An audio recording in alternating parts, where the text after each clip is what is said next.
hope for your soul. Duck Facebook radio station, sharing faith, worship and truth. You are tuned in to Duck Facebook radio station.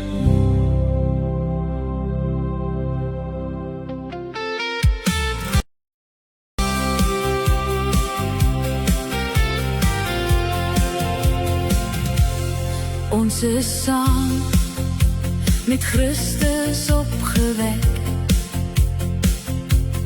Deur die Gees soek na dit waar hy is. By die krag van sy Vader in sy heerlikheid. Bedenk die dinge daarbo, nie wat op die aarde is. Julle het gesterwe, maar lewe saam met hom, verborge in God. Hy word in krag geopenbaar. Ons saam met hom, as ons voluit in sy lewe. Bedank die dinge daarbo, nie wat op die aarde is. Julle het gesterwe, lewe saam met hom, verborge in God.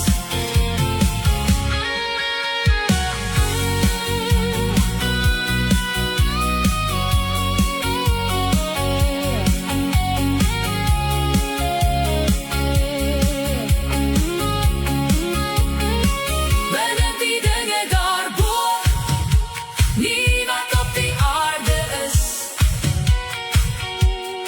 Alles wat waar is, alles wat reg is, alles wat rein is, bedank dit. Bedank die dinge daarbo, nie wat op die aarde is. Julle het gesterwe, lewe saam met hom, verborge in God. Bedank die dinge daarbo, nie wat op die aarde is. Julle het gesterwe, lewe saam met hom, verborge in God. Bedank die dinge daarbo, nie wat op die aarde is. Julle het gesterwe, lewe saam met hom, verborge in God.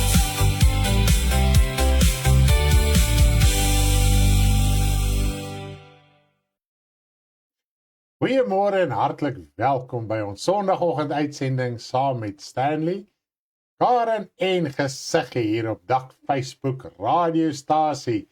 Ja, dis die stasie waar jy bemoediging kry, aanmoediging, geloofsekerheid deur die goeie nuus van ons Here Jesus Christus. Nou, ons glo en vertrou dat hierdie uitsending, hierdie byeenkoms vir u ook tot groot seën sal wees terwyl ons in die teenwoordigheid van ons hemelse Vader Jesus Christus en al die engele is in die hemele.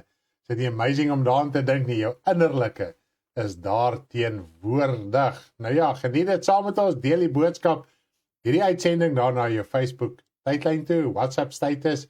Na die tyd deel ons hierdie boodskap, ons laai dit ook op ons YouTube kanaal met dieselfde naam.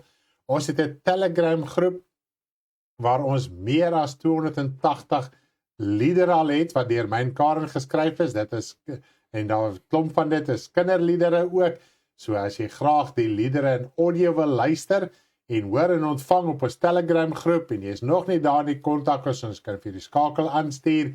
En dan is ook 'n Telegram channel, daarop laai ons al ons skakels en ons boodskappe, die audio boodskappe en die video boodskappe van dit wat ons op Facebook lewendig uitsaai na die tyd. En dan ons daaglikse kommunikasie is op ons WhatsApp channel. So behoort asseblief in op die WhatsApp channel, daar sit ons al die skakels en links van ons dienste ensovoorts daarop. Kommunikeer met u daarop, so ja, daar kan u ook dan verder ook saam met ons 'n pad stap in die bediening. En natuurlik ons lewendige uitsending hierso op Facebook, 8uur Sondagoggend. Ons is in Langebaan, Suid-Afrika in die Weskaap. Dit is waar ons vandaan uitsaai, reg oor die wêreld. Nou, goeiemôre almal. Ek sien almal so lekker ingeskakel vroeg uit die vere Sondagoggend om so jou dag te begin in die naam van die Here groot te maak. En asseblief, moenie vergeet nie, kleinspan. Ek gaan net oopmaak met gebed.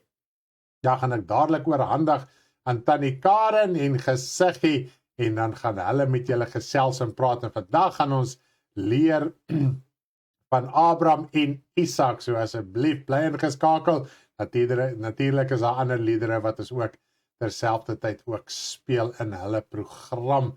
Nou ja, kom ons begin met gebed vanoggend.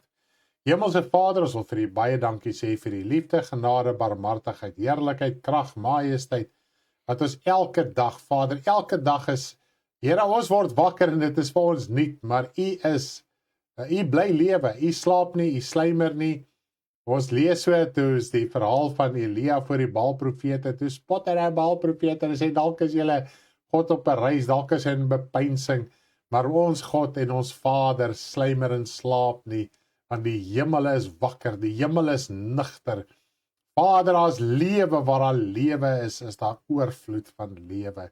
En dankie dat ons vandag, Vader, met U kan praat deur die Seun Jesus Christus, wat sy lewe kom gee het, wat die skeiding kom verwyder het, die skeiding, Vader, wat sonde, ongeregtigheid kom veroorsaak het.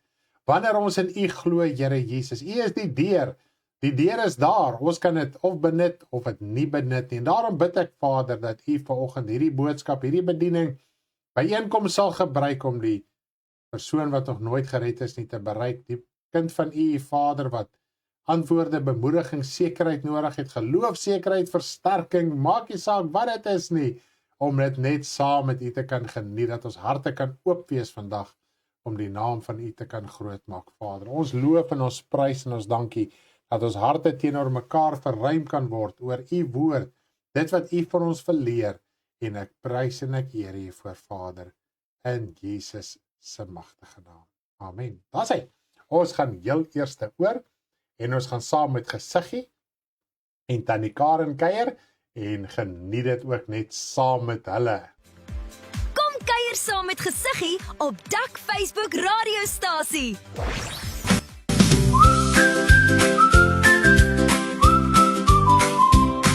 Die disippels vaar met die boot, Jesus bid alleen, so hoog op die berg. Die wind waai hard, die golwe slaan, die bootjies skud heen en weer. Waarlik, U is die Seun van God. Waarlik, U is die Seun van God. Die Here is by ons elke dag. Ons hoef nooit bang te raak. Die groot see, Jesus stap oor die water, hulle skrik en roep, dis 'n spook. Jesus sê, moenie bang wees nie, dit is ek. Petrus stap ook op die see, maar die sterk wind maak hom bang. Hy begin sink en roep so hard, Here, help my. Jesus vat Petrus se hand,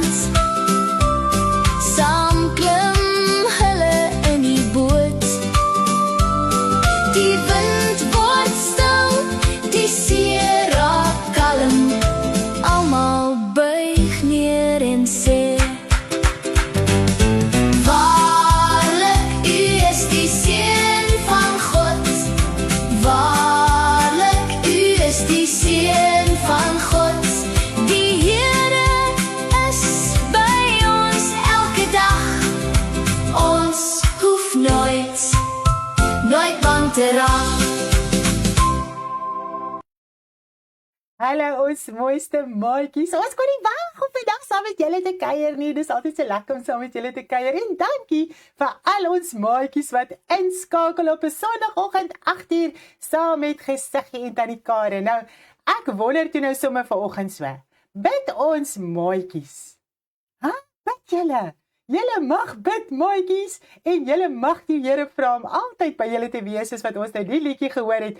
Ons hoef nooit bang te wees nie. Ons kan bid en ons klein maatjies moet ook bid. Ag, dis net so lekker om dit vir julle te vertel. Nou maatjies, vanoggend gaan ons na Abraham en Isak kyk. Nou Abraham was baie lief vir die Here gewees. Hy het alles gedoen wat die Here vir hom gesê het om te doen. Dis hoe die Here geweet het hoe lief Abraham vir hom is. En die Here gee vir Abraham 'n baie moeilike ding om te doen.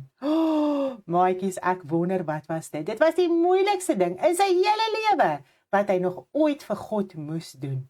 Nou, ek dink, Gesiggie moet vir ons vertel wat moes Abraham doen en ons gaan nou lekker daarna kyk. En terwyl ons so daarna kyk, moet julle julle oortjies oopmaak en mooi luister en saam leer en lekker saam met Gesiggie ook die liedjie oor Abraham en Isak sing. Geniet dit! Abraham het op God vertrou, op God vertrou, op God vertrou. Abraham het op God vertrou, Hy het geluister na hom. God sê vir hom, gaan offer jou seun. bo op die berg. Abraham het nog steeds vertrou.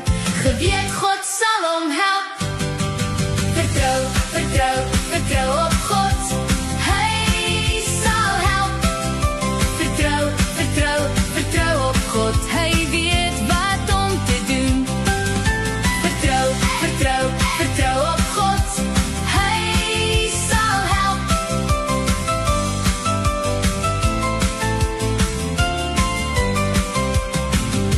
Isak dra die hout, stap saam met sy pa.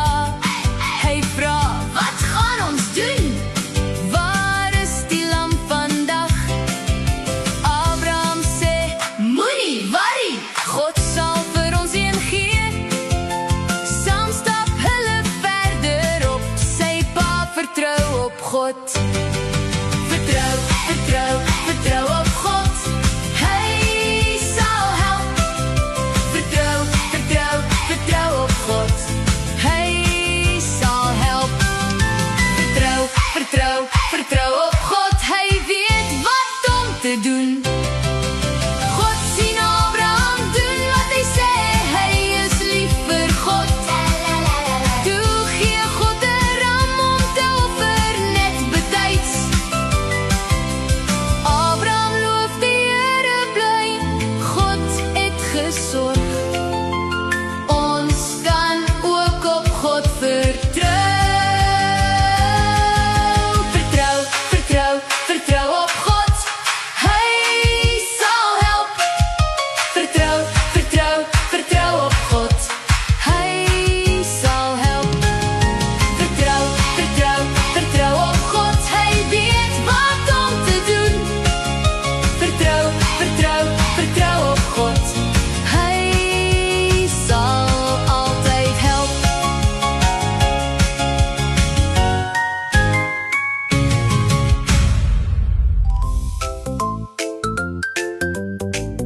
Maatjies, kom kuier saam met Gesiggie. Hallo my liefste maatjies. Dit is so lekker om saam met julle te kuier. Ek is altyd so opgewonde om vir julle te vertel wat in die Bybel staan. Vandag gaan ons die verhaal van Abraham en Isak leer. Nou ons lees dit in Genesis in die Bybel. Nou maatjies, daar was 'n man en sy naam was Abraham. Abraham was baie lief vir die Here en hy wou altyd net doen wat die Here sê. Hy het baie gebid en met die Here gepraat. Abraham kry toe 'n seun wat God vir hom beloof het en sy naam was Isak. Hy was baie bly oor sy seun en lief vir hom. Op 'n dag sê God vir Abraham, hy moet vir Isak gaan offer om vir God te wys hoe lief hy vir hom is. Abraham het na God geluister, al was dit vir hom baie moeilik en gedoen soos God gesê het. Hy neem sy seun Isak na die berg wat God gesê het met hout om hom te offer. Terwyl hulle so stap om hom te gaan offer, vra Isak vir sy pa. Pa, waar is die lam wat ons gaan offer? Abraham sê vir Isak. Moenie worry nie, my seun. Die Here sal die lam voorsien. So het hulle gestap tot bo op die berg. Abraham het 'n altaar gebou en sy seun waarvoor hy so baie lief was, op die altaar gesit om te offer. Net toe stop God hom en sê vir hom, Abraham, moenie. Daar is die ram wat jy moet offer. Abraham was baie bly vir die ram wat God voorsien het en dat hy nie vir Isak moes offer nie. Toe het God geweet dat Abraham baie lief is vir hom en altyd na hom sal luister.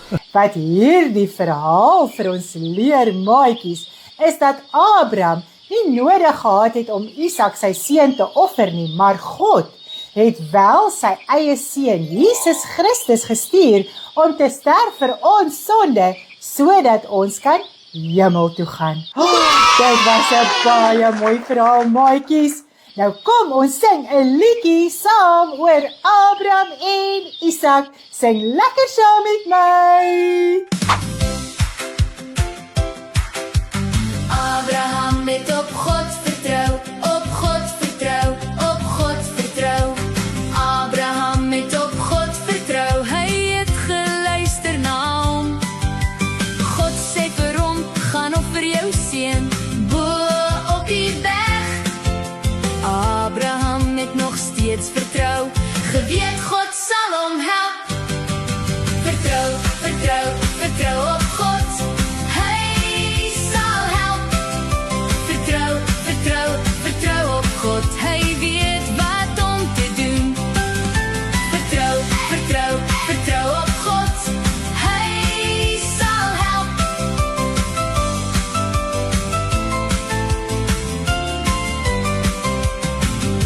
Isak dra die hout, stap saam met sy pa. Hy vra, wat gaan ons doen? Waar is die lam vandag? Abraham sê, moenie worry, God sal vir ons een gee. Saam stap hulle verder op, sy pa vertrou op God. Vertrou, vertrou, vertrou op God, hy sal help. Vertrou, vertrou, vertrou op God, hy sal help. Vertrou, vertrou, vertrou op God, hy weet wat om te doen. God sien Abraham doen wat hy sê, hy is lief vir God. Toe gee God 'n ram om te offer net betyds.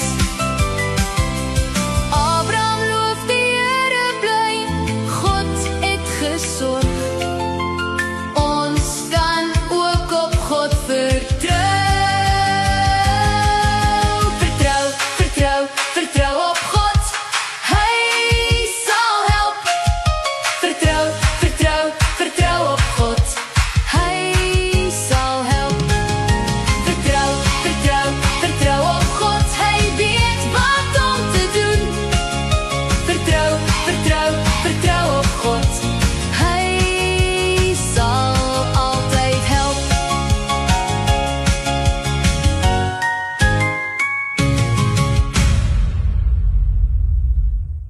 Sjoe, maatjies, het ons nou nie lekker na gesiggie geluister nie. Ek hoop julle het mooi na die verhaal geluister van Abraham. Ek dink hy was verskriklik dankbaar dat hy nie sy seun hoef te geoffer het nie. Nou ek is so bly julle het volgens saam met ons geniet. Het julle gesien sis gesiggie lewe, sy loop rond en sy doen haar ding. Ons is so opgewonde. Dankie Tannie Anneke vir dit wat jy vir ons doen. Ons waardeer dit verskriklik baie. Ons gesiggies is nou te pragtig. Ek wou nog altyd gehad het gesiggie moet lewe. Dis nou 'n regte movie. Dis nou 'n regte movie. En sy stuur dit vir ons op tellies. Ag, dis so lekker. Dankie Tannie Riet vir al die liedjies wat jy vir ons animate. Dis net so 'n heerlikheid. Die eerste een wat jy ook gesien het Stanley geskryf en sy het hom geanimate van Jesus wat op die see loop. Ag, dis net so lekker hoe die Here ons help om uit te sorteer en vir ons maatjies net alles mooier te maak. Nou verder gaan ons luister na Ons het 'n anker wat ons vashou. En dan gaan ons oor na oom Stanley toe. Dankie oom Stanley vir hierdie tydjie wat ons kon gehad het met Gesiggie op jou Facebook radiostasie. Bye! Ek het 'n anker wat my vashou. Hoe op die storms om die siel omvou. Vaster aan die rotsklou ek altyd meer. Dieper in die liefde van ons Heer. Ek het 'n anker wat my vashou. Hoe op die storms om die siel omvou. Vaster aan die rotsklou ek altyd meer. Dieper in die liefde van ons Heer. Ek het 'n anker wat my vashou. Hoe op die storms om die siel omvou. Vaster aan die rotsklou ek altyd meer. Dieper in die liefde van ons Heer. Ek het 'n anker wat my vashou. Hoe op die storms om die siel omvou. Vaster aan die rotsklou ek altyd meer. Dieper in die liefde van ons Heer. Baie dankie aan die Karen en Gesiggie vir hierdie lekker tyd wat ons saam met hulle kon spandeer het, geestelik, insiggewend en verrykend en so leersaam. Is dit nie wonderlik nie? Prys die Here dat hy vir ons ook hierdie manier en metodes gee om ook ons kinders te bereik en terselfdertyd leer ons volwassenes ook. En wanneer ons die kinderbediening voorberei en selfs deurgee na dan aan die ander kant aan die het toe, as jy ja, nou word ons weer herinner en ons leer net weer so lekker saam. En dit is so, en ons baie keer dinge wat ons nie daagliks lees nie, en dan ook op 'n kindermanier word ons bietjie refresh en partykeer leer jy vir die eerste keer iets. Is dit nie so nie, want as jy vir 'n kind voorberei, moet jy baie aandagtig wees, so jy moet probeer uitfigure en uitsorteer hoe jy dit gaan oordra sonder om weg te wyk van dit wat die waarheid is en dit hoe dit opgeteken is. Maar nietemin, baie dankie vir 'n geseënde tyd en dat die Here vir hulle ook soveel insig en wysheid gee om dit wel ook te kan doen. Nou voordat ek gaan met die bediening en ek gaan ook vandag praat oor Abraham. Abraham gaan ook deel wees van my boodskap. Soos hartjies is al lekker voorberei vir Abraham. Maar voordat ek oorgaan, gaan ek net gou vir ons eers weer 'n lied speel om ons byeenkoms ons diens vanoggend te begin. Moenie slinge, deur die golwe van die see. Wees standvastig, onbeweeglik, seker van dit wat jy glo. Moenie slinge, deur die golwe van die see. Onbestendig wanneer jy hunker op twee gedagtes. Bid sonder om te twyfel, anders sal jy niks van my ontvang. Moenie slinge,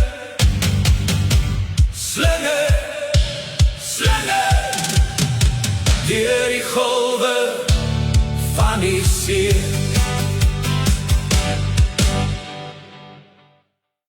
Ja, hierdie is 'n mooi bemoediging om standvastig en onbeweeglik te wees in die Here. Nou in Efesiërs 4 lees ons so mooi van die gawes en die bedieninge. Die doel daarvan is sodat ons moet vas staan in die geloof en nie heen en weer geslinger te word deur alle winde van leringe nie. Nou dit is ook die beginsel en die basis van my bediening vanoggend, vry of gebonde. Nou die skrifgedeelte wat ek gaan bietjie op stil staan en vandag uitbrei, is Galasiërs 4 en die hoofgedeelte is vanaf vers 20 tot en met vers 31. Iets wat ons baie mooi kan verstaan en daar's soveel vertakkings en uitbreidings rondom hierdie skrif om dit so mooi te verstaan en dan kan ons hart ook net verder verruim om meer van die woord in te neem. Ons moet ons hart oopmaak vir die waarheid van die woord. Verruim jou hart vir die waarheid, verruim jou gedagtes. Hoe verruim jy jou hart? Jy het deur jou gedagtes oop te maak vir dit wat die woord van ons leer in konteks. So dit is net amazing om daaraan te dink. En ons gaan juist leer vanoggend om daai standvastigheid te behou en ook in die pad te stap van die geloof. Nou kom ons lees, as ons kyk in Galasiërs 4, weet jy wat is nou hier so baie confusing? Julle kan seker hoor ek praat so 'n bietjie anderste, want ek dink nou kinderbediening en ek moet nou die volwassenes bedien. So, in my hart voel ek wil alles kinderlik oordra, op 'n kindermanier oordra, maar dan weet ek kan nie die hele tyd so praat nie, ek moet ook 'n bietjie anderste ook praat, so dalk moet ek net bly by die kindermanier, is dit nie so nie, want dit voel, ek gaan nou te groot woorde sê wat niemand kan verstaan nie, maar dan dink ek, okay, ek praat nou met die volwassenes, ek praat nie net met die kinders nie, so ja, asseblief doen dit, my vrou sê asseblief doen dit,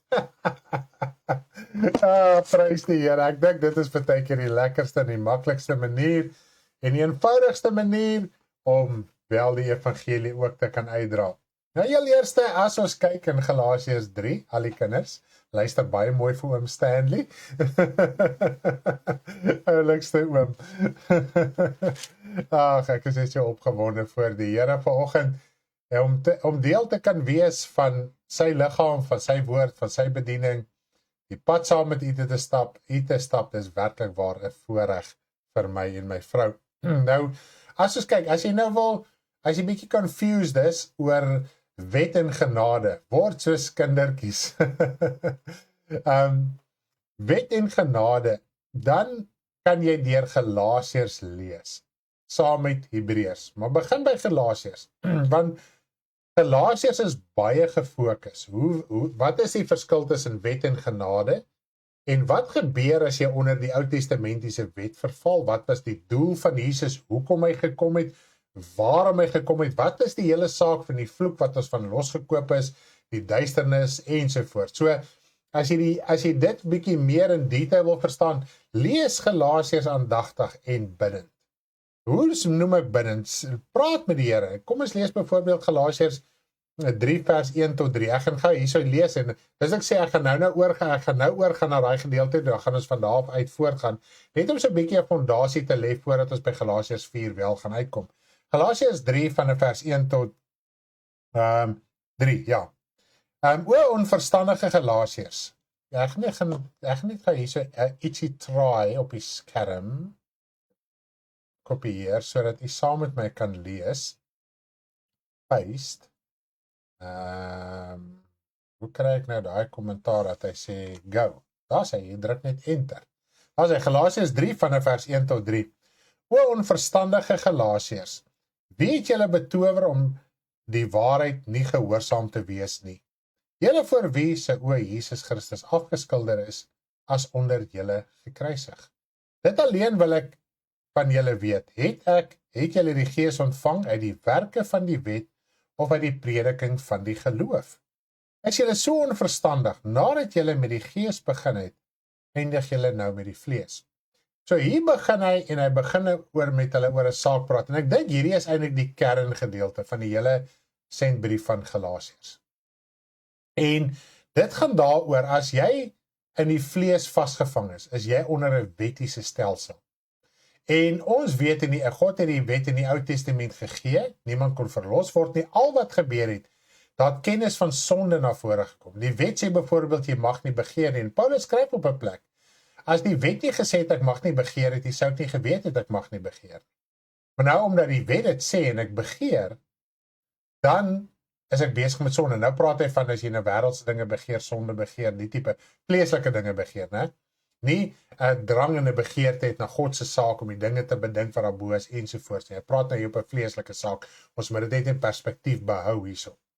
So hierso sien ons duidelik dat dit is wat baie keer gebeur in die Christelike geleedere. Jy begin in die Gees, met ander woorde, die Here het jou gered, en daai oomblik van jou redding het jy hierdie oorweldigende oortuiging gehad om die wêreld om te keer vir die Here, en jy het nie omgegee wat jy verloor en wat jy wen en wie jy in die proses verloor nie, maar soos wat die tyd aanstap, kyk mense 'n bietjie meer angstig om jou rond. Nou, ons het nou gehoor van Petrus wat op die see geloop het, wat is die hele doelsaak, maar nou kyk jy na die winde van leringe, jy kyk na die winde om jou, en dit maak jou vreesbevange. Hoe is ek nou alleen, en waar is die Here, en al hierdie tipe van goeters, as ons die enigste een wat reg is, en al die klas van goeters, en is hierdie die waarheid, is dit die regte ding, en dan raak ons vreesbevange in plaas om fokus te hou, en terug te gaan na die woord, en die woord weer binne deur te gaan. Okay. So, ek dink ons verstaan dit, sodra jy terugval na die vlees toe, en wettiese dinge wat huge is in die Christelike kerk. Nou die een van die sterkste wettiese dinge wat bykans elke liewe Christelike kerk en denominasie in die wêreld beoefen. Nou ons het mos al geleer, daar is omtrent 33,000 verskillende denominasies. Dis nie gemeentelede nie, dit is nie gemeentes nie, dis nie die denominasies nie, elke denominasie het 'n klomp gemeentes ook onder hulle. Goed, so die hoeveelheid gemeentes is nog by verre meer as die denominasies. Goed, nou die sterkste lering van wet is tiendes, die wettiese, nou praat ek van wettiese tiendes, nie die Nuwe Testamentiese gee nie, want niemand wil volgens die Nuwe Testamentiese riglyne gee nie, want daarin, oënskynlik, lê nie die belofte van vleeslike aardse en materiële seëninge wanneer jy geld gee, soos in Malagi nie. En daarom word die wettiese tiendes gepreek, want in die Ou Testament was alles vleeslik. Jou aanbidding was vleeslik, jou vyand was vleeslik, alles was vleeslik gewees. Nou kom die Here Jesus en hy verkondig die evangelie van die hart, en dis wat hy gesê het, soos in die begin, soos met die lering van die egskeiding ook, soos in die begin. God het nie dit bedoel soos wat die mens het later afgewater het na die sondeval nie. God het in die begin bedoel dat man en vrou een geestelik moet wees, een met God deur middel van die Gees, deur Jesus Christus, sodat hulle 'n goddelike geslag, goddelike wesens kon wel voortbring, maar het gesondig voor by die punt uitgebring het. Nou moet ons op 'n vleeslike vlak mense voortbring en hulle lei na die Here toe, sodat hulle hart vir die Here kan gee om wel die evangelie te kan uitbrei en dat 'n goddelike geslag kan vermeerder in die hart van die mens deur Jesus Christus deur middel van die wedergeboorte. So, wanneer ons kyk hierna, sodra 'n mens vleeslik gaan, en nou wat het oor die jare begin gebeur? Tiendes het ingekom. En die ander ding is, maak nie saak wat jy nou jou Sabbatdag noem nie. Of het nou 'n Sondag of 'n Saterdag is. Ek gee nou nie om of jy nou voel, dit is nou reg en dit is nou verkeerd nie, maar dit is irrelevant, ons hou anyway 7 dae weer kerk. So ons het nie 'n uitgesonderde Sabbat nie, dis net, ons reël ons dienste volgens wat ons kan verstaan, die werkdruk, die programme van almal. Nou Sondag is almal bietjie meerderheid mense is relax, hulle is by die huis en dan doen ons ook 8 uur is Sondag 'n diens. Ons het Saterdag ook musiekuur, dis ook 'n diens. Ons het deur die hele week, ons het Bybelstudie. Maar nietemin, kom ons sê jy wil staan by 'n saak. Dis jou tweede wettiese ding. Dan het alles het in vervulling gekom. Die 4de gebod oor die Sabbatdag het in vervulling gekom. Dan het die begeerlikhede ook. Want wat lees ons in Kolossense en Efesiërs van begeerlikheid? Begeerlikheid is afgode diens. Ja, veel jy gaan nou op 'n Saterdag of 'n Sondag kerk toe volgens jou oortuiging van die wet, maar jy loop in elk geval met wêreldse begeertes rond. En ons wil die woord van God gebruik soos wat Jakobus 4 sê, om materiële dinge te bekom om ons wêreldse begeerte mee te bevredig. So die hartsaak is baie meer gestreng as die uiterlike saak. Nou omdat die mens nie in sy hart wil los nie, wil hy terugkeer na die uiterlike toe, om op die uiterlike gebruike te steun, om homself te regverdig voor God. Dit is byvoorbeeld soos die nagmaal. Mense steun op die nagmaal, as ek die nagmaal gebruik, is ek deel van die liggaam van Christus. Dit is glad nie die geval nie, want as jy dit op onwaardige wyse gebruik, dan drink en eet jy 'n oordeel oor jouself. En so forceer ons mense wat nie die Here dien nie, om die nagmaal te gebruik en hulle drink en eet 'n oordeel oor hulself. Kinders, onsself. Ons almal was daar. En sekere denominasies, die sekere ouderdom is in Katkeseria, en dan, ons het altyd gespot, ek was daar, spot jy kry jou dranklicense, dis 'n veragting. Dit is wat in die wêreld aangaan. So die nagmaal op sigself, die uiterlike ding, kan niks in jou siel doen nie, maar as jy wandel volgens die bedoeling, die boodskap van die nagmaal, en jy gebruik dan die nagmaal, is dit slegs 'n manifestasie, 'n uiterlike gebruik van jou lewe, hoe jy dit lei die res van die tyd. En die woord van die Here sê so dikwels as jy dit gebruik. Hy sê nie ons moet dit dikwels gebruik. Wanneer jy die geleentheid het, wanneer jy by mekaar kom, en daar is 'n geleentheid vir nagmaal, gebruik dit, maar onthou nie, dis die voorskrifte. Dis wat ons moet verstaan. As jou lewe nie getuig van die nagmaal, en jy gebruik die nagmaal as 'n idee omdat dit lewe in jou gee of iets vir jou geestelik doen, sit jy met 'n magtige probleem. Want elke dag moet ons eet van die brood van die lewe. Elke dag moet ons 'n sonde bely. Ons moet deel hê aan die bloed van Jesus, die lewe van Jesus deur onsself te kruisig. Wanneer jy jou sonde bely, dan was die bloed van Jesus Christus jou sonde skoon. Dis die bedoeling van die bloed, dis die bedoeling van die brood. Jesus is die brood van die lewe, die manna wat uit die hemel uit neergedaal het. Wow, dis dit nie amazing nie. Hierdie veel kinders word geleer, ja, en ons almal gebruik dit, die wêreld gebruik dit tot om genesings en alles te bevorder die nagmaal. Ek wil nie daarop bly stil staan nie, dis glad nie gebruik nie. Die doel van die boodskap wat ons moet uitdra tydens die nagmaal is die dood en die opstanding van ons Here Jesus Christus.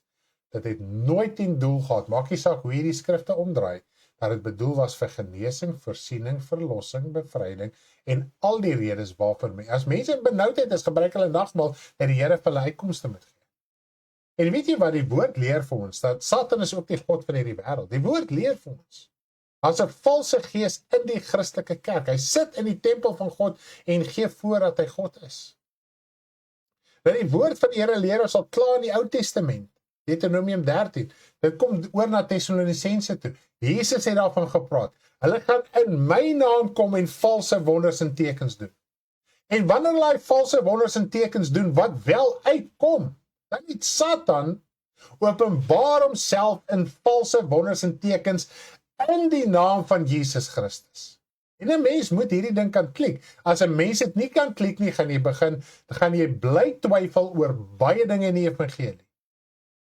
Ek dank die Here uit my pad gevat, dat ek saam met mense, valse predikers, op baie stadium het ek dit nie so verstaan nie, maar later jare toe ek die skrif ordentlik lees, toe verstaan ek dit so. Dat ek gesien het in die naam van Jesus, die grootste wonder wat ek met my eie oë gesien het, nie op die TV gesien het nie, nie in boeke gelees het nie, sodat my hart iets kon verstaan. En my hart het dit verstaan en ek het dit in die woord gelees en die woord het alles bevestig. Die woord het dit in my hart kom inplant en het gegroei. So dis nie te sê as iemand 100 of 500 of 50 of 100 ware profeseë gegee het en dat tekens en dinge plaasgevind volgens hulle getuienis nou, hy is 'n ware profeet nie. Want hoekom, ek dink daaraan, hoekom wil byvoorbeeld ons weet deur profesie wat môre in die land aangaan? Wat is die doel? Bekeer die mense om? Nee. Glad nie. Ek nou vir julle kan sê, die Here sê, môre gaan daar 'n bom in XYZ dorp ontplof. Wat beteken dit? Het dit iemand se siel gered? Het daar verlossing plaasgevind? Het daar redding plaasgevind? En kom ons sê God wil dit openbaar. Kom ons sê God wil dit openbaar. En dan sal baie keer mense sê, ek is nie, en dit is baie keer die probleem, ek weet jy kom praat ek oor die ding. Baie keer sal mense sê, ja, ek is nie 'n doemprofeet nie. So, die Here het nou hierdie ding openbaar, maar as ons nou gaan bid, kom ons sê dit is 'n saak wat God geopenbaar het. Soos toe die Here Jesus gesê het, die Jerusalem gaan vernietig word, gaan vertrap word volgens die profetiese woord van Daniël. Het hy dit bevestig? Het hy nie vir hulle gesê, bid teenstrydig met dit wat God in die Ou Testament gesê het? Hy het gesê, vlug. Kom weg. So baie keer, wanneer mense profeteer, dan kom hulle met hulle eie gedagtes, om dit wat eintlik volgens hulle God gesê het, te override. Ek is nie 'n doemprofeet nie, maar broers en susters, as dit en dit gaan doen, gaan die Here dit afwend. Baie keer gebeur dit nie, en baie keer lyk dit of dit gebeur, maar dit maak nie saak nie. Maar nou, hoekom profeteer mense, hoekom ywer hulle daarvoor, om hulle self te laat geld? Dit gaan oor, Stanley is nou die groot profeet van Suid-Afrika en van die lewe. Dis waar dit gaan. Maar wanneer ek in 1 Korintiërs 14 gaan lees, wat is ook die doel van profetiese? Is wanneer 'n sondaar in 'n kerk, in 'n gemeente inkom of in 'n teenwoordigheid inkom, om sy sonde openbaar te maak. Dan sê ons, o nee, dis verdoemenis, o nee, dit is wetties, o nee, dis Ou Testament, o nee, dit werk nie so nie. Maar die Bybel leer vir my, 1 Korintiërs 14, kom ons gaan gou soontoe.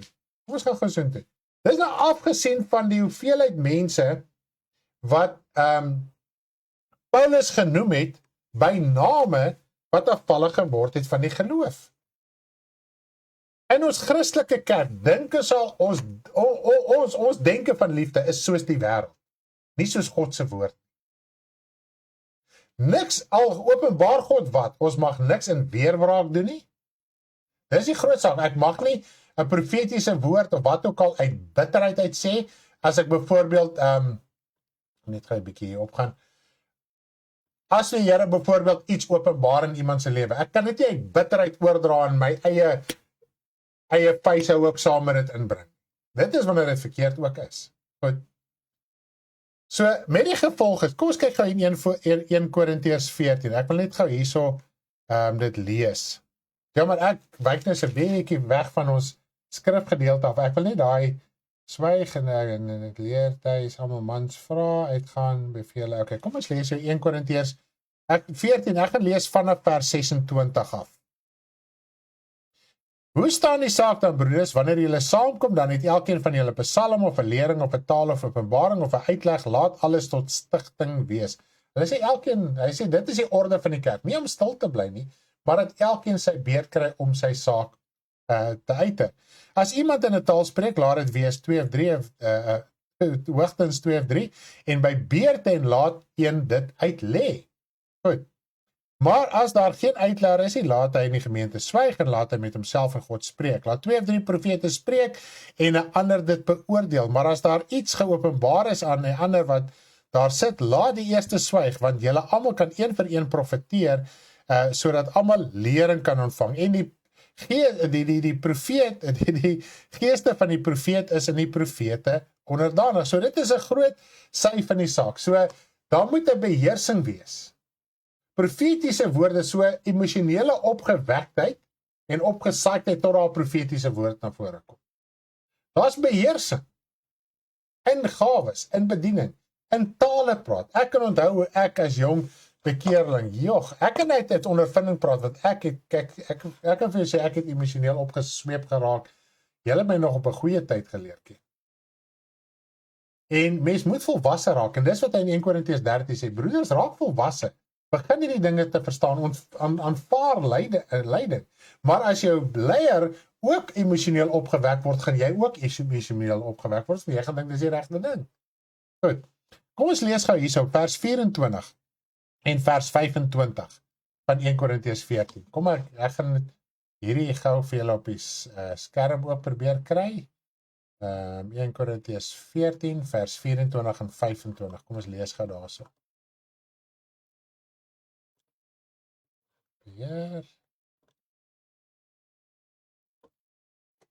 Right, kom ons lees saam. Maar as almal profeteer en daar 'n ongelowige of onkundige binnekom, dan word hy deur almal oortuig, deur almal beoordeel. En so kom die geheime van sy hart aan die lig, en so sal hy op sy aangesig val, God aanbid en verkondig dat God werklik onder julle is. Nou het ons geleer van die vervulling in die week met die feeste, die vervulling van die fees van die trompette. Wat was die doel van die fees van die trompette? Is om werk te staak, om die mens te herinner aan sy sonde, om sy hart voor te berei vir die versoendagfees. Nou ons weet, dit was nou feeste 1 keer 'n jaar. Dis ewige insetting. En die feit dat alles in vervulling gekom het, is dit nou 'n daaglikse proses, dis nie meer 'n jaarlikse, eenjaarlikse proses nie. Goed. So nou, wanneer die gees van die Here sonde openbaar maak, ongeregtigheid openbaar maak, of dit deur die direkte profetiese woord is, of deur die bediening van die woord, is dit die trompet wat blaas, en die persoon wat die oortuiging ervaar, moet hom moet hom ingryp, as hy nog nie bekeerd is, moet hy hom bekeer, as hy bekeerd is, moet hy hom ook bekeer van sy sonde wat hy gedoen het. Hy moet eerder sê, Here, laat ek deur u versoen word, want my sonde maak 'n skeiding tussen my en u, en met ander woorde, daar's nie meer versoening nie, en die oomblik as sondebelydenis plaasvind, is daar versoening. Goed, so dis hierdie fees van die trompette, en die versoendag, elke dag, in jou as kind van die Here se lewe in vervulling kom. Is dit nie amazing? Nou, omdat die mense hom nie elke dag wil bekeer nie, hulle hom eerder wend na wettiese dinge toe, wat hy nou en dan kan doen.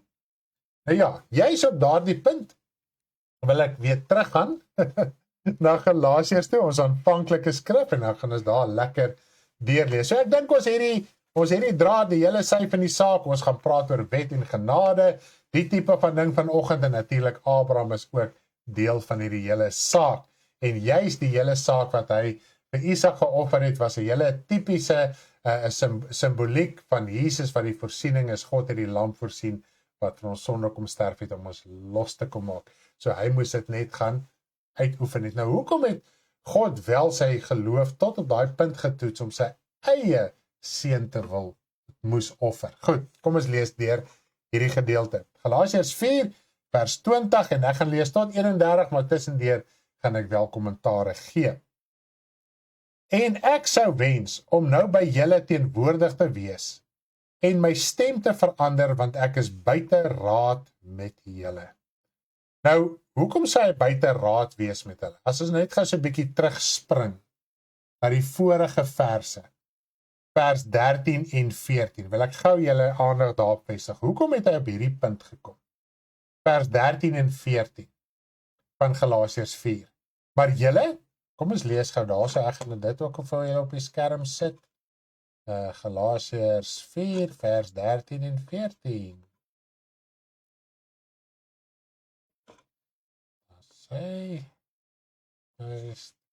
Daar gaat ons. Ek sou wens om by julle, maar julle weet dat ek ten gevolge van krankheid van die vlees die eerste keer die evangelie aan julle verkondig het. En julle het my beproewing in my vlees nie verag of verfoei nie, maar julle het my ontvang as 'n engel van God, ja, as Christus Jesus self. Nou gaan ons oor na vers 16 toe. Kom ons lees gou vers 16 ook van Galasiërs.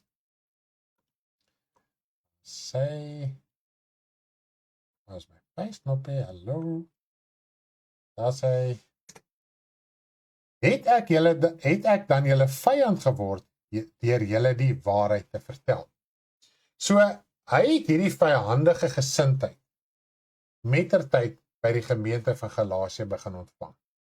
En hy het besef die probleem wat hulle, Lenny het help glad nie, ek sien nou is die kommentaar, jammer, ek weet nie wanneer hy het al gevra het nie. Nee, mens bedien glad nie iemand nagmaal in die, dange wat is jou rede? As jy saam wil nagmaal gebruik, net om nagmaal te gebruik, om die dood van Jesus Christus te verkondig, soos wat dit in die Bybel opgeteken is, ja, dan mag jy, maar as 'n mens dit doen met bybedoeling, my man gaan genees word, is dit heeltemal vals, dan kan jy 'n verdere oordeel oor alf ook bring en ook oor jouself. So hoop dit kan jou in 'n netedop verander. As daar vrae is, asseblief, praat met ons na die tyd, ons sal lekker deurgesels met jou daaroor. So as jy dit wil gebruik, suiwer vir die doel wat die Bybel ons leer om dit te doen, en ook dit het geen, om dit daar te gebruik of nie te gebruik, jy gaan nie verlore maak. Dit gaan nie maak dat jy, want baie keer wil ons nagmaal gebruik uit desperaatheid uit. Here genees my man, Here genees my man, genees, ons sien ons raak. Nee, ons moet voor hom wees, in ons binnekamer, sodat hy ook buitekant in die sigbare vir ons iets kan doen. Goed. Hy sê ek is buite raad, so ek dink ons kan die saak verstaan. Hy stig hierdie gemeente, hy het in hierdie gemeente gewerk en bedien, en ons weet, daai jare was nou nie so maklik soos WhatsApp en telefone om kommunikasie met mekaar te bou nie. So hy het die gemeente bedien, en vir 'n tyd daar aangegaan, dan het hy obviously getravel na ander gemeente, en week en dalk jare later, toe kom hy terug te hoor, hy, maar wat gaan in die gemeente aan? Want hy skryf 'n brief hier, omdat hy weet wat die probleem daar is. En hulle vyhandigheid teenoor hom het gekom, omdat hulle weer teruggesak het in die vlees, teruggesak het in sonde, ongeregtigheid. wettiese dinge, en later praat hy van ook hoe hulle teruggekeer het, so hier praat hy van die Jode wat die Joodse Christene wat wetties geraak het, en die heidense Christen in hierdie gemeentes wat weer besig was met afgoderry. As jy die hele Galasiërs lees, sal jy dit wel sien. Sodra 'n mens uit die gees uit, met ander woorde, as jy weer besig raak met die vleeslike dinge, en 'n mens begin die woord van die Here te gebruik as 'n verskoning, om hom nie te dien nie, om hom nie te soek nie, om nie te bid nie, dan is ons terug in die vlees. Dan gaan ons sukkel om dinge te verstaan, en wanneer ons die waarheid hoor, gaan ons 'n gevoel van verhandigheid, opstandigheid, rebellie in ons hart ontwikkel teenoor die woord wat wel uitgaan. Goed. Prys die naam van die Here. So ek dink ons kan dit verstaan. So hy sê ek is buite raad met julle. Hoe? Julle wat onder die wet wil wees, sê my, luister julle nie na die wet nie. Nou preek hy vir hulle uit die wet uit. Want die wet sê om hulle harte te probeer oopmaak en te laat verstaan, want hy het nou tot op hierdie punt met oor baie punte geargumenteer. En hy leer van ons in Galasiërs 4, hy herinner hulle, maar Jesus het die vloek vir ons geword om die wet te verbreek ensovoorts, maar julle is nou weer terug onder die dinge. Julle het Jesus aangeneem, hulle het in die begin erken, hy het die vloek van sonde en ongeregtigheid gebreek, en ons nou onder die genade lewe. Maar nou is julle weer daar terug, en in die proses, omdat ek nie teruggegaan het, as Paulus, omdat ek nie teruggegaan het, na die wettiese dinge toe nie, alhoewel Paulus die meeste kennis het van die wet, van hulle almal, het julle my vyande geword, want nou is ons julle is nog steeds besig met 'n Jesus, maar 'n Jesus van die wettiese Ou Testament, en sonde en afgoderry, saam met julle Christendom. En in hierdie saak, ek net gaan kyk of as ek gou vinnig hierdie een vers kan kry.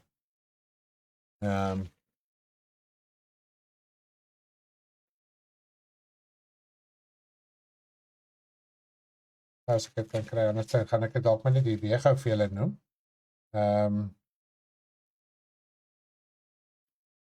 Dit selfs nie genoem word nie. Waar die woord van die Here vir ons leer, dat begeerlikhede is afgodediens.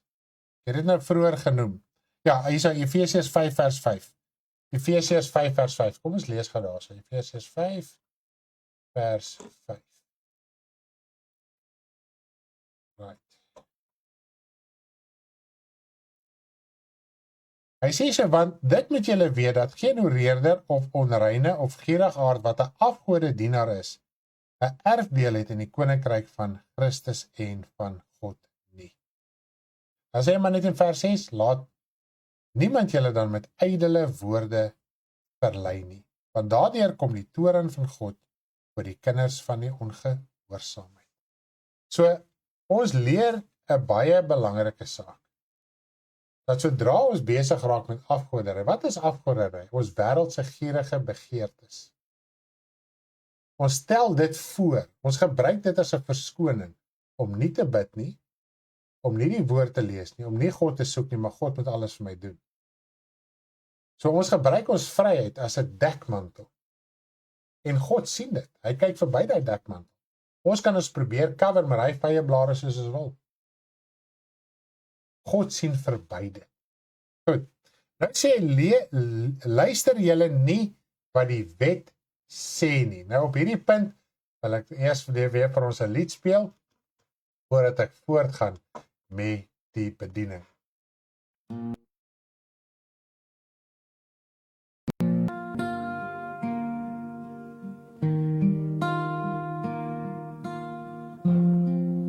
Die mens was verlore,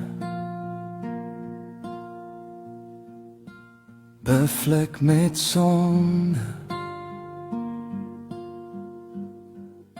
en onder die vloek van slawerny.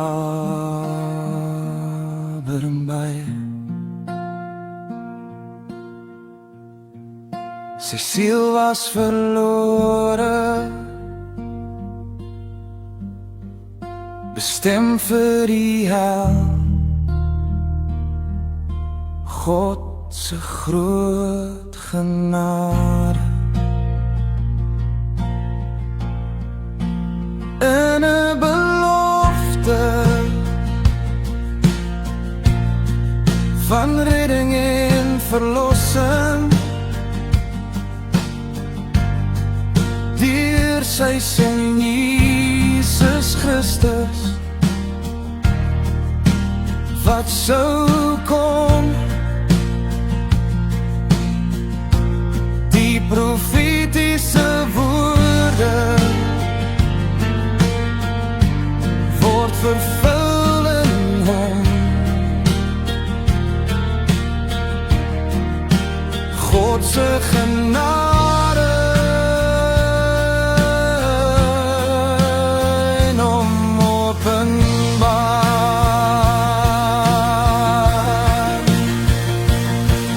Dat die siel nie meer hoef te sterf nie, maar loskom van die duivel.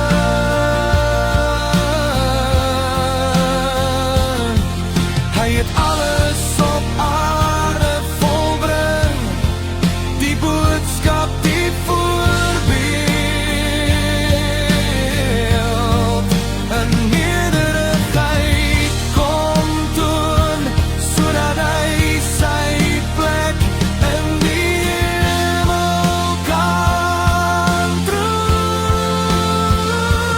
Genade, vergifnis, die sleutel is geneem. Uit die hand van die duivel, wat die mens wou vashou.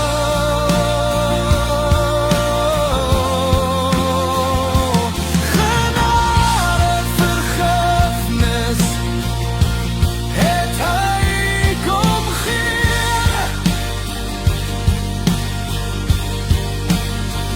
Deur verzoening met die Vader, deur hom alleen.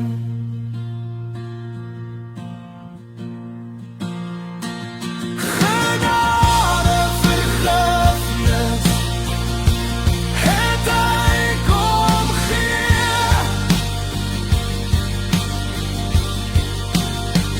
Deur verzoening met die Vader, deur hom alleen.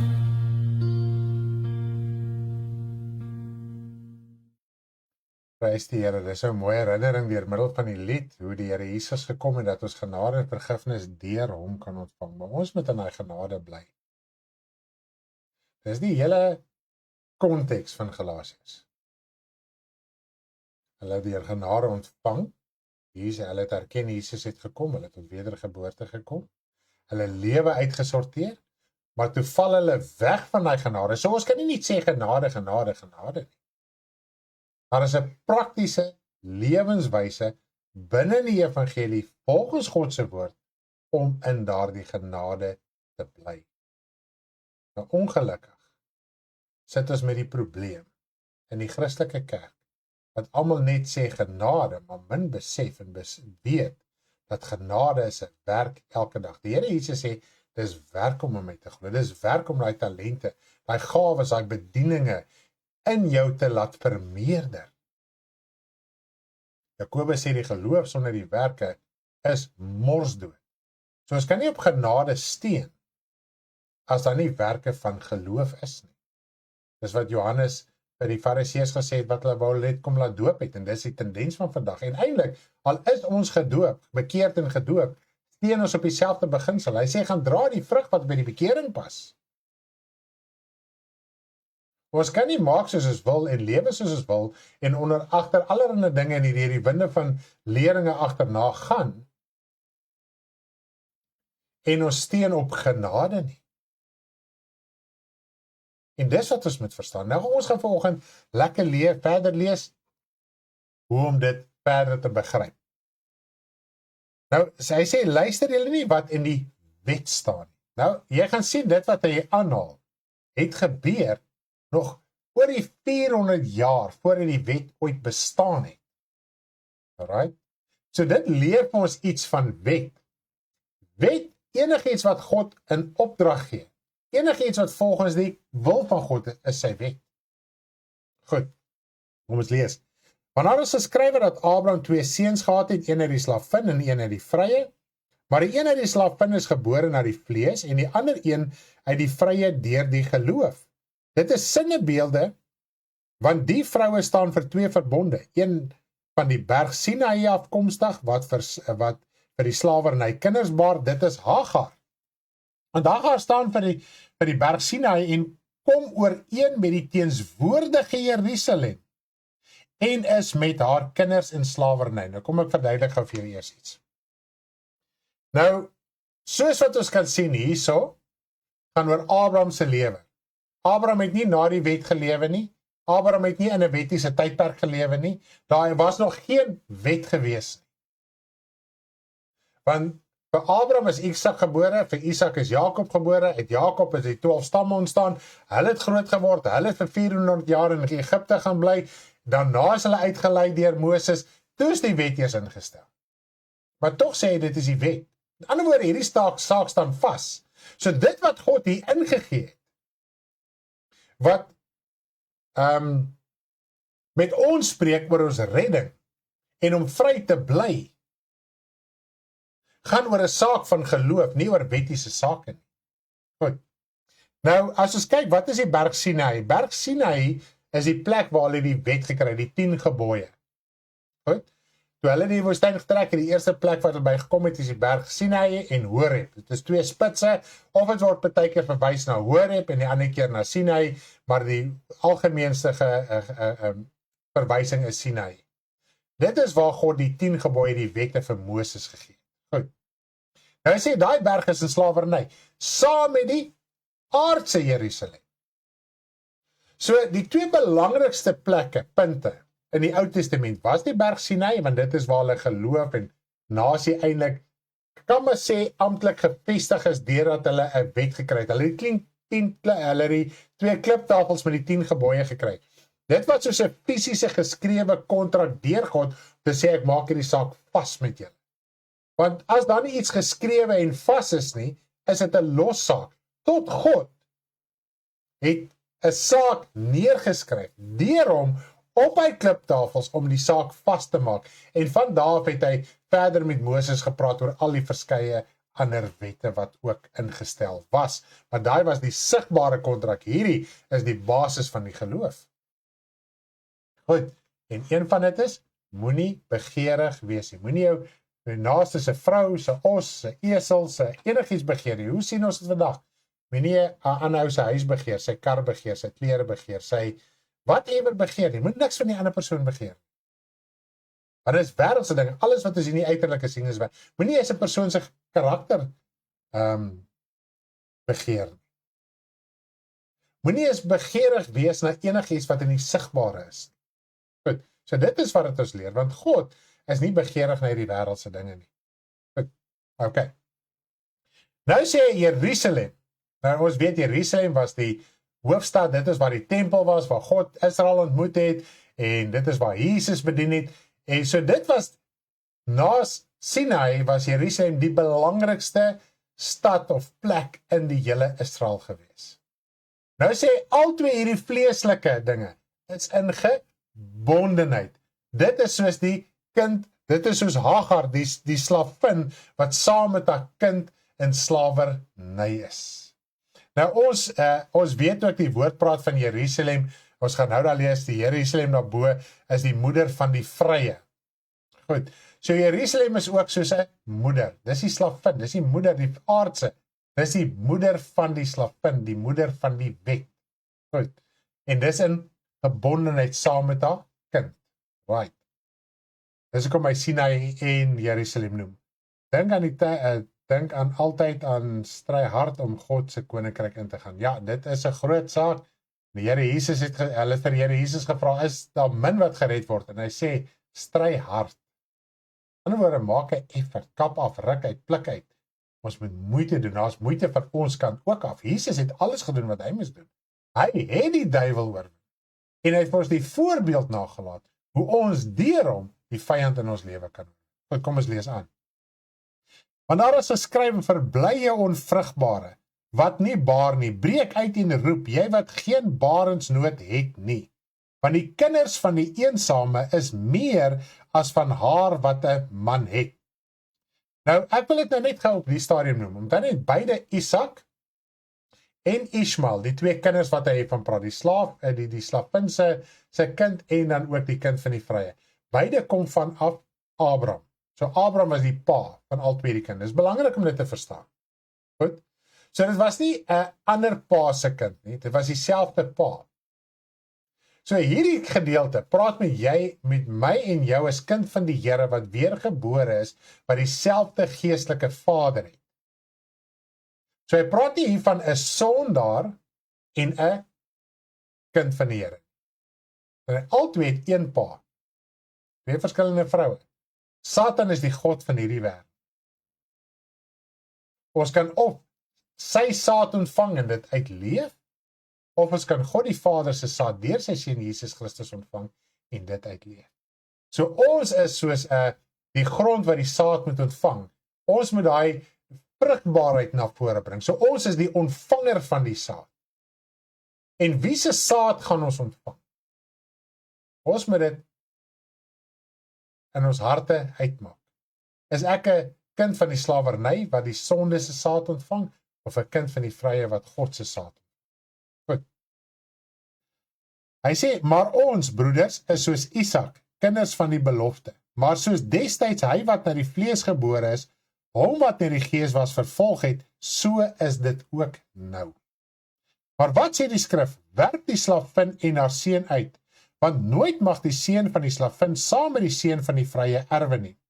Nou wanneer ons gaan lees in Genesis, kom ons gaan gou daar na Genesis toe. Waar die saak sy oorsprong het. Genesis, ek dink dit is 2 vanaf vers 9. Ek gaan eers my eie handskrif ontsyfer.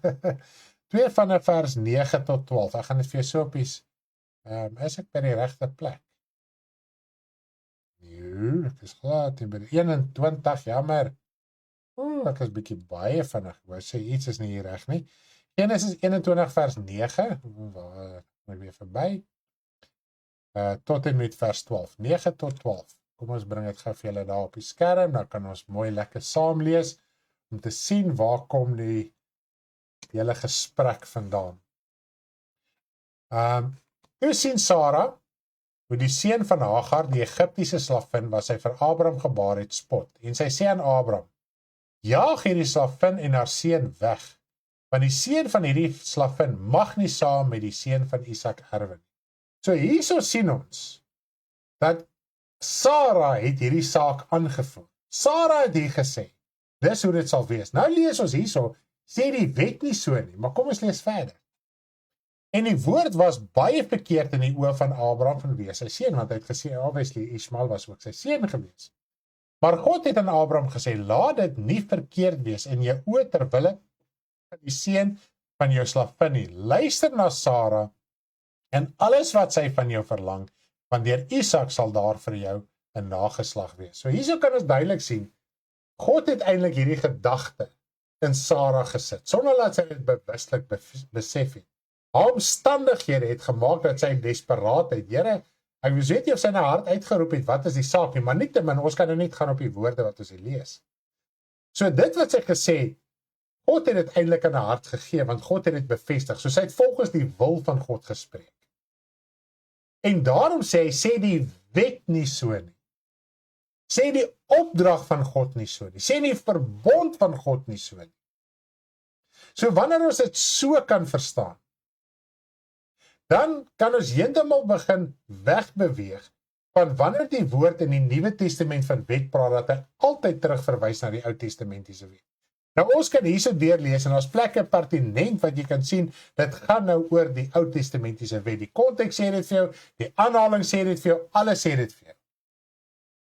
Maar hierso sien ons ook dat dit wat God gesê het is opdrag, en dit is wat selfs met Adam en Eva in die tuin van Eden toe hulle gesondig het God vir die vrou gesê, dit is wat jou, wat dit is, as gevolg van jou ongehoorsaamheid, is dit wat met jou gebeur, dit is die gevolg van jou besluit. van jou ongehoorsaamheid. Dis wet, omdat God gesê het, en tot vandag toe leef die vrou onder daai wet. Die man dieselfde, die skepping dieselfde. Dis wat ons in Romeine lees. Die skepping is in hierdie verganklikheid onderworpe, nie gewilliglik nie, maar deur hom wat dit onderwerp het as gevolg van die sonde en ongeregtigheid wat in hierdie lewe ingekom het. En die mens het dit toegelaat. Goed. Nou, as ons kyk na die hele saak van Abraham en die hele vryheid, die vrou waarop ons moet deel wees van die kind van die vrye, van die belofte. So hier praat hy van 2 kinders van die Here, en nou kan jy verstaan hoekom het ek die fondasie gelê. Ons moet verstaan, kinders van die Here raak afvallig agter die Ou Testamentiese wet, sonde en ongeregtigheid aan. Val terug of na wettiese, as jy teruggaan na wettiese dinge, want die woord van die Here sê, die krag van sonde is die wet. So as jy wettiese dinge gaan doen, gaan jy sukkel om die sonde en ongeregtigheid in jou lewe te oorwin. Jy gaan sukkel om sekere verslawings, gewoontes van ontslae te raak, om sekere karakters te oorwin. Jy gaan sukkel. Want Jesus het gekom vir die Nuwe Testament. Sy bloed is gestort vir die Nuwe Testament tot vergifnis van sondes. As jy vergifnis van sondes het, is jy los van die vyand. En hoe kry jy vergifnis van sondes? Deur jou sonde te bely. Dit is die sondoffer wat ons nou in die Nuwe Testament bring, is die belydenis van sonde. Dit is die optrede van geloof. As jy glo die Vader kan jou vergewe deur Jesus, as jy glo Jesus is hierdie volmaakte offer, dan moet jy jou sonde bely, en deur jou sonde belydenis te doen, in die naam van Jesus tot die Vader wat jou kan vergewe deur Jesus Christus, dan leef jy en jy lewer 'n bewys dat die Vader jou kan vergewe deur Jesus, en dat Jesus hierdie offer is vir jou. Want slegs deur sy offer, slegs deur sy lewe, kan jy vergifnis kry deur sondebelydenis van jou sonde. So ek hoop dit maak vir julle sin.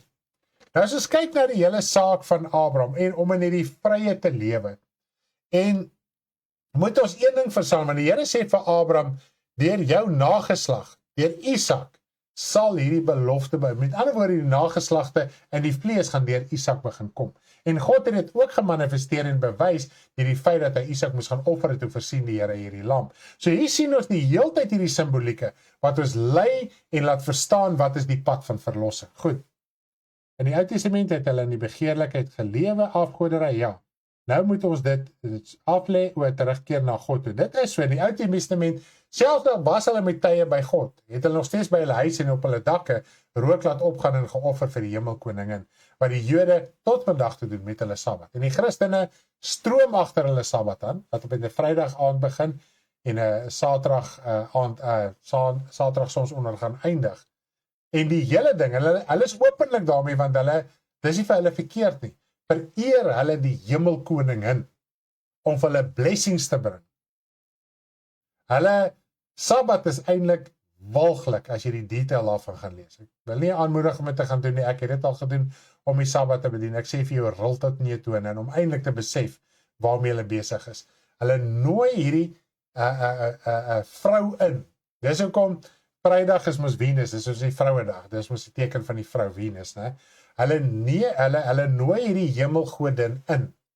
Nou hulle sien dit nie as 'n afgod nie. Hulle sien dit as iets anders, ek wil nie daai detail ingaan nie, want anders gaan mense se gedagtes weer in 'n verkeerde rigting in hardloop. So kom ons bly net by die beginsel. En dan deur die vrou, nou het hulle in die Sabbat, het hulle nou gemeenskap met hierdie vrou, sodat hulle op die einde van die dag, en dit is die afsluitingsmaaltyd wat hulle het met hulle Sabbat, dat God hulle weer finansiëel kan seën vir die week wat voor lê. Dis die hele doel waarom die ortodokse Jode vandag nog die Sabbat gebruik. Nou ek het 'n hele reeks oor die Sabbat. Ek het dit gedoen in die Bybelstudie, né, poppies? Ja, ek het as hele Sabbatsreeks gedoen. Kontak ons as jy dit wil hê, dit is baie insiggewend, sodat jy kan sien eintlik waar dit gaan. So as enige iemand na my toe kom met 'n wettiese Sabbat, dan lag jy vir hom, sê hoor, ek is nie besig met afgoderry. Dis hoe maklik dit is. Maar in elk geval, in Jesus Christus kan ons en mag ons nie in elk geval een dag hoor ag as die ander dag in hierdie konteks nie. So nietemin, nou kom ons kyk bietjie na die lewe van Abraham, om vry te bly en in die vryheid te bly lewe. Nou heel eerste, as ons oorspring, wat was die gesindheid van Abraham? Wat was sy denke? Hoe het hy geredeneer? Nou die eerste plek waar ons dit wel vind is in Hebreërs 11. En kom ons gaan gou oor Hebreërs 11 toe, dan wil ek na Romeine 4 ook toe gaan. Kom ons gaan eers Hebreërs 11 toe. Nou Hebreërs 11 is die hele saak oor geloof ensovoorts en nou ja, dit kan ook 'n bietjie uitmekaar getrek word, maar ek dink as ons hierdie twee verse verstaan, gaan ons die hele Hebreërs 11 verstaan, die hele doel van die geloofsaak wat hier bespreek word. Nou kom ons lees Hebreërs 11 vers 9 en 10. Hebreërs 11 vers 9 en 10. Right. Deur die geloof dit is nou Abraham, as jy die vorige verse lees, deur die geloof het hy as vreemdeling gaan woon in die land van belofte, soos in 'n vreemde land en in tente gewoon met Isak en Jakob, die mede-erfgename van dieselfde belofte. So heel eers moet ons oplet, hy het sy huis verlaat, hy het sy tradisie verlaat, hy het sy familie verlaat, hy het weggetrek, hy het sy rug gedraai teen die wêreld, geheel en al. Hy het dit nou natuurlik op 'n fisiese manier gedoen. Weggetrek van sy afgoderry en hy het in 'n vreemde land in tente gaan bly.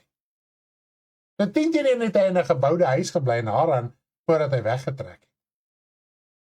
Gebly in tente in 'n woestyndor land.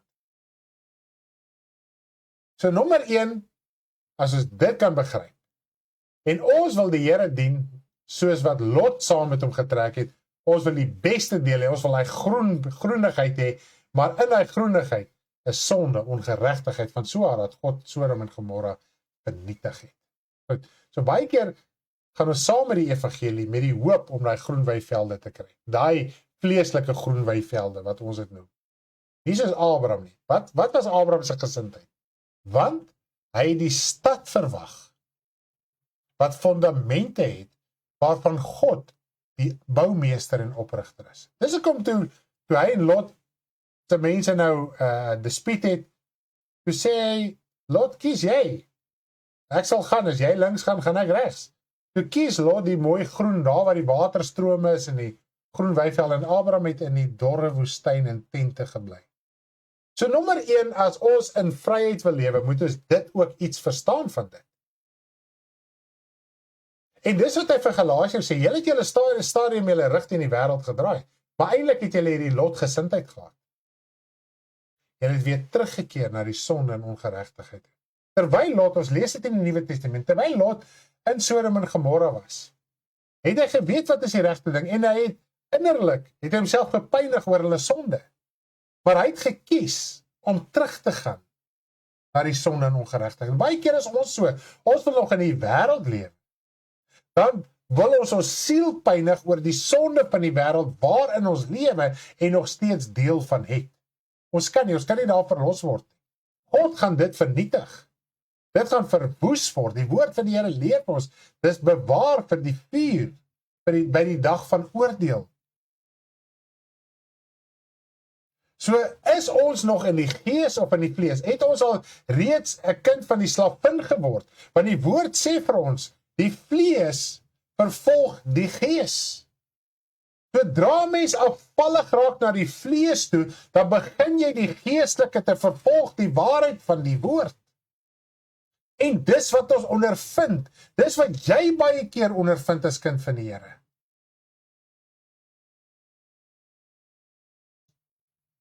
So ons as kinders van die Here moet iets verstaan. Dit was Abraham se gesindheid.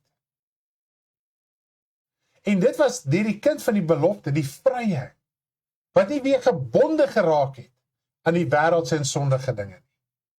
Want die vleeslike kind van die Here vervolg die geestelike kind van die Here. Dis wat Romeine 8 vir ons sê. Daar's geen veroordeling vir hulle wat in Christus Jesus is nie, wat nie na die vlees wandel nie, maar na die gees. Die ou wat na die vlees wandel, sodra hy vir my evangelie van die gees bedien, dan sê daar's nie veroordeling nie. Hoekom sê hy dit? Want op daai oomblik voel hy veroordeel. Op daai oomblik voel hy oortuig. En ons het nou net die skrifte daarvan gelees, wat is die doel van profetiese woord ook is om mense te oortuig van hulle sonde. Hy trompette moet geblaas word. Die mense blaas nie die trompette nie, maar hulle hart is nie voorberei nie vir die versoening nie. So daar kan geen versoening op aarde plaasvind nie. Wanneer ons die evangelie verkondig, moet daar oortuiging, dis die doel daarvan. Hy sê, blaas op die bassein, verkondig die evangelie, maak die ongeregtigheid van my volk bekend, terwyl julle op die basseine blaas.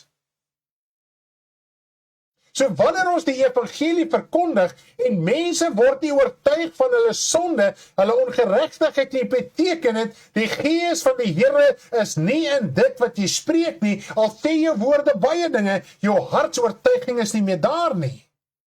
Want die hart moet voorberei word, die hart moet verstaan, hy is in 'n sondige toestand, sodat hy met God versoen kan word. Ons kan nie met God versoen word, sonder 'n voorbereiding in ons hart, en oortuiging van sonde nie.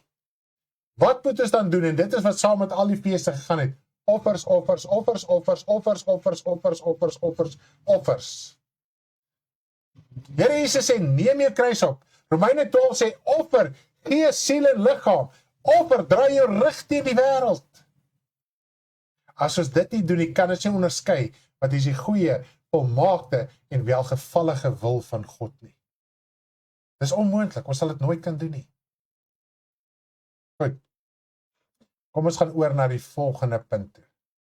Dit is in Romeine 4. Kom ons lees gaan Romeine 4.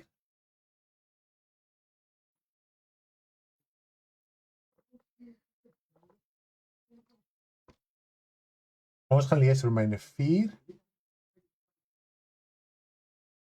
vanaf vers 9. Romeine 4 vanaf vers 9. Kom ons lees gou Romeine 4 vanaf vers 9. Ons wil net so 'n bietjie 'n beginsel en idee rondom die lewe van Abraham. Goed, kom ons lees lekker hierso. Romeine 4 vanaf vers 9. Hierdie saligspreking dan sien dit op die besnedenis of ook op die onbesnedenis. Want ons sê aan Abraham is die geloof tot geregtigheid gereken. Aan Abraham is die geloof tot geregtigheid gereken. Hoe is dit dan toegereken? Toe hy besnede of onbesnedene was? Nie as besnedene nie, maar as onbesnedene. So, hy het die belofte ontvang, toe daar nog geen wet was nie. As onbesnedene het hy hierdie belofte ontvang, omdat hy in God geglo het. Onthou net, hy het in God geglo, so wat het gebeur? Hy het weggetrek. Toe God vir hom gesê, trek weg, toe het hy weggetrek. Goed, so dit is die geloof. Hy het gedoen wat God van hom verwag het. Goed, en hy het die teken van die besnydenis ontvang as 'n seël van die geregtigheid van geloof, toe hy nog nie besny was nie, dat hy vader sou wees van almal wat glo, terwyl hulle onbesnede is, sodat ook aan hulle die geregtigheid toegereken sou word. So hy het die besnydenis gekry as 'n seël dat hy in God geglo het. Wat is jou besnydenis nou? Dit is in Romeine 2 vers 28 en 29. Kom ons kry dit dalk net so 'n bietjie weer daar op die skerm. 2 vers 28 en 29. Sê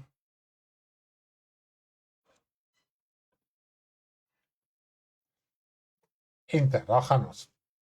Hy sê, want nie hy is 'n Jood wat dit in die openbaar is nie, en dit is besnydenis wat in die openbaar in die vlees is nie, maar hy is 'n Jood wat dit in die verborgene is, en besnydenis is die van die hart, en die gees, nie na die letter nie, sy lof is nie uit mense nie, maar uit God. So hierso kan ons sien, die oomblik as jy jou hart vir die Here gee, dat tree op. Dis 'n geloofsoptrede. Ek is bereid, ek maak my hart op, ek skeer my hart op. Nou lees ons al klaar in die Ou Testament, dat God sal die hart besny. Ons besny nie ons eie hart. Ons maak ons hart op, ons skeer ons hart op. Ons roep voor God uit, hoe jy ook al jou bekering gewedervaar het. Daar was 'n innerlike erkentenis. Jou lewe kan nie so aangaan nie, jy is afhanklik van God. Jy wil hom in jou lewe inkry. En dan gee die Vader vir jou, hy skenk vir jou daai besnydenis. As ons kyk, die manspersone moes die kinders besny, die kinders kon hulle self nie besny het. So die Vader moet jou besny. So wanneer jy dit doen, dan tree jy op, en dan is dit 'n bewys dat jy in God glo. Baie mense sê hulle glo in God, Maar hoeveel kom werklik tot wedergeboorte? Meeste word net gedoop, dit is nie jou besnydenis nie. Dis nie die hartsbesnydenis nie. Die hartsbesnydenis is die bekering, die wedergeboorte. Daarna as jy gedoop word, dan word daai vooruit wat besny is weggewas, die sonde word weggewas. Nou dis die hele saak wat God aan Abraham oorgedra het deur middel van die besnydenis. Maar die feit dat hy al klaar in God geglo het, klaar opgetree het, klaar gedoen het, dit het gemaak dat God sê, nou gaan ek my seël op daardie geloof, op daai gehoorsaamheid van jou sit. As 'n profetiese simbool vir latere jare hoe dit in Christus in vervulling gaan kom. Nou kom ons lees verder. En ook 'n vader van die besnydenis vir die wat nie alleen uit die besnydenis is nie, maar ook wandel in die voetstappe van die geloof van ons vader Abraham toe hy onbesnede was. Nou kom ons kyk weer eens, soos wat ons vroeër genoem het. Wat was die voetstappe van Abraham? Ons lees in Jakobus 2 vers 23 hoe hy selfs 'n vriend van God genoem is. Hoekom? Want hy het geloof by die 'n daad by die geloof geoefen. Gelees Jakobus 2. Maar die een vers praat daarvan hoe hy 'n vriend van God is. Hoekom? Omdat hy die daad by die geloof gesit het. Right. Ons moet dit verstaan. En as ons dit nie doen, is ons besig met die vlees. Soos vleeslike begeerlikhede. Ons het teruggesak en dan gaan ons die geestelike vervolg en bespot en sleg sê en ons rig daarteen draai. Goed. En later praat hy ook in Jakobus hoe God nie 'n vriend van hierdie wêreld is nie. En as ons 'n vriend van die wêreld wil wees, word ons 'n vyand van God. So dis al hierdie dinge wat ons in oënskou moet neem. Wanneer ons kyk na die slavin, is ek vry of is ek gebonde? Volgens my woorde kan ek vry wees. Maar volgens die riglyne van die woord is ek gebonde of is ek vry? Goed. Want die belofte dat hy erfgenaam van die wêreld sou word, het Abraham of sy nageslag nie deur die wet verkry nie, maar deur geregtigheid van die geloof. Want as hulle wat uit die wet is erfgenaam is, dan is die geloof waardeloos en die belofte tot niet geraak. Want die wet werk toorn, maar waar daar geen wet is nie, is daar ook geen oortreding nie. So wat gebeur nou? Romeine 7 praat ook daarvan. As jy die Here Jesus Christus aangeneem, word jy losgemaak van die wet. Die wet is die krag van sonde, so jy word losgemaak deur die sonde. En as jy nog in die sonde lewe, dan lewe jy effektief nog onder die wet, onder die krag van sonde. En daarom gebruik mense selfs Nuwe Testamentiese dinge, soos wat ek nou vroeër genoem het oor die nagmaal. Selfs 'n Nuwe Testamentiese gebruik word gebruik as 'n wettiese instelling. En sodra dit 'n wettiese instelling raak, raak dit 'n okkultiese instelling. Want ons moet verstaan, waar gaan die nagmaal? Waar gaan aanbidding? Waar gaan offers? Waar gaan al hierdie dinge? Ons kan nie die Ou en die Nuwe Testament vermeng nie. Selfs in die Ou Testament sê dit, ons kan nie met 2 sade op ons land saai nie. Wat is die saad? Dis die woord van God.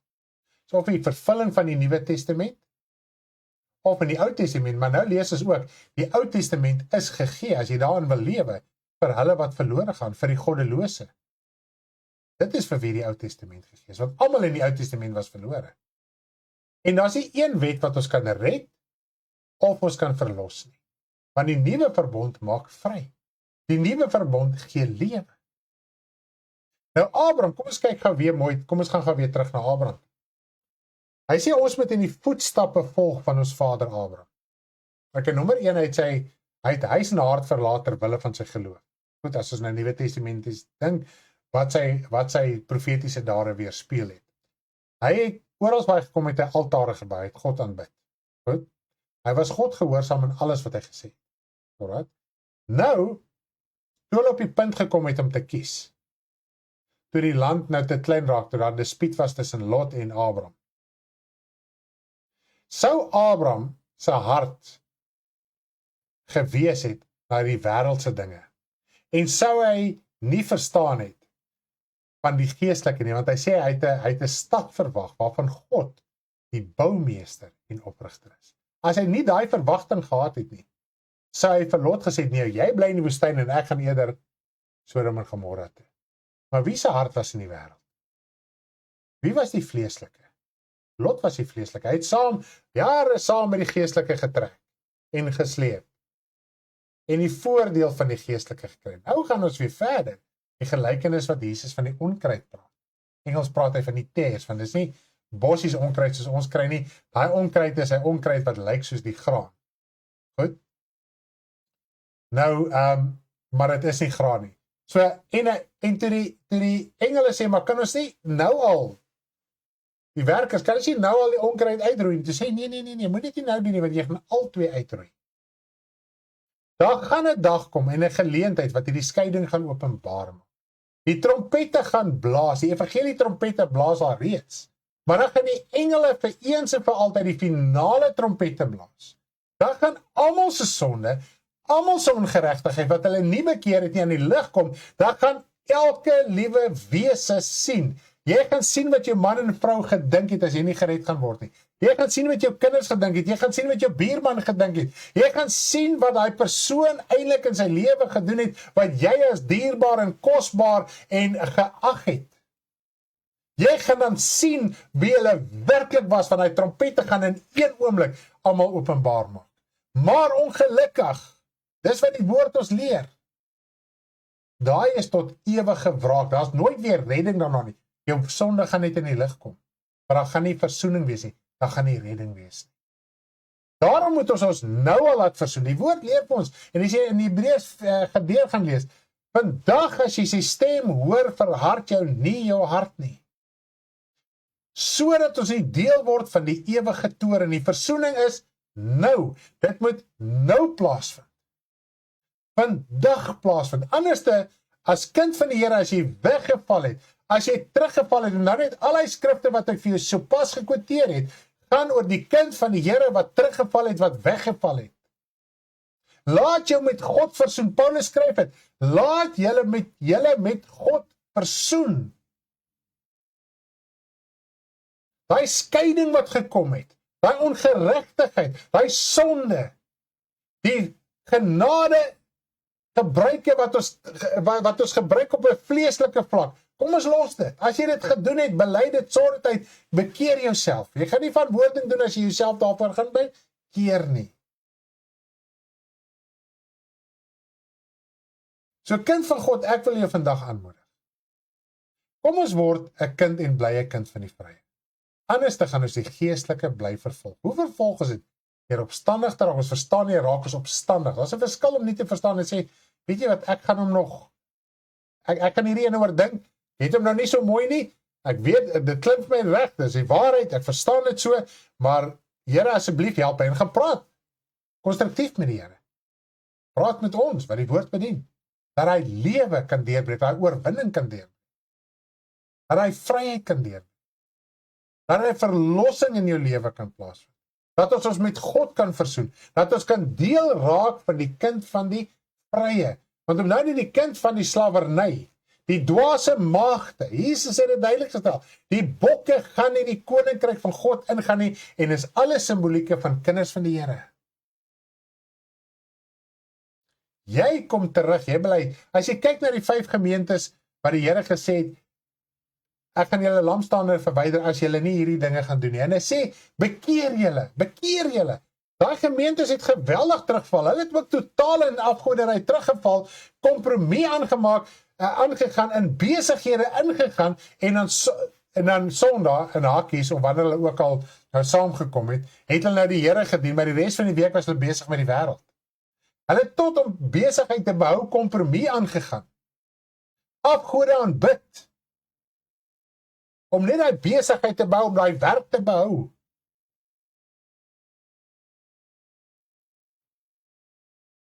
As jy by punt, en die Here sê vir hulle tog, bekeer julle.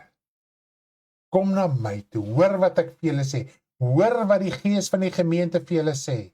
Neem dit aan, maak julle hart oop, soos die gelykenis met die saad, ons moet reg hoor. As ons die leuen gaan bly hoor, en ons gooi bietjie hier leuen in, en hier bietjie waarheid, en die leuen verdring die waarheid.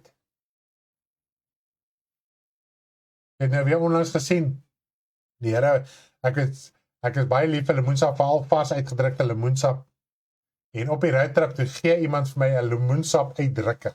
Joh, ek sê vir jou, dis seker een van die grootste geskenke wat ek in jare gekry het. Ek het hom gekoester tot hy was in so'n groot boks. Ek dink hy met die helft in die kar vol gevat.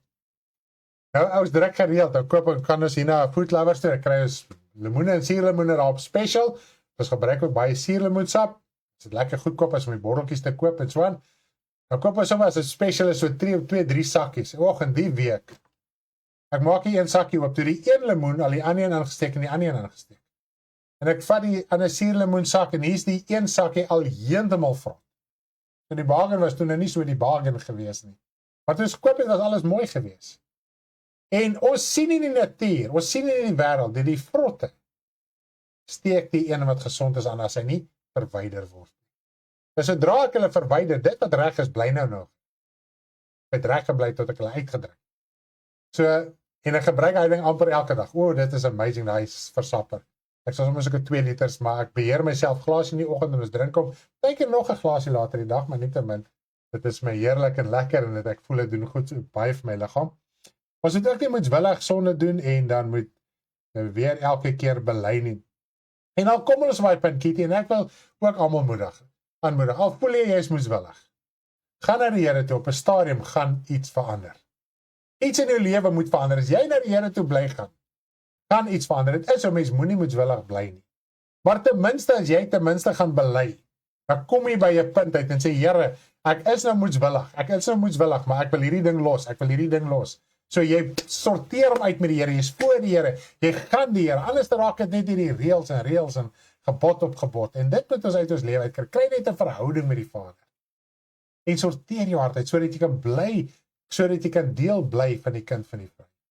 Dan het ons 2 kinders van die Here, en het teruggesak na die vlees toe, dis die hele argument hier, tot op daai punt, en die ander net in die gees gebly. Want die geestelike is gewoonlik baie keer vir die vleeslike boring. Dis 'n boring evangelie waar jy mee besig is. Nee, as jy werklik die Here dien, glo my, is dit die laaste ding in jou mind, dis boring. Dit voel net partykeer slaap interfereer met tyd wat jy in die Here kan spandeer. Maar nou ja, op hierdie aarde het jy die slaapies nodig, so jy moet maar gaan slaap. Partykeer slaap jy min, partykeer slaap jy genoeg. Maak die saak nie, die Here versterk in elk geval.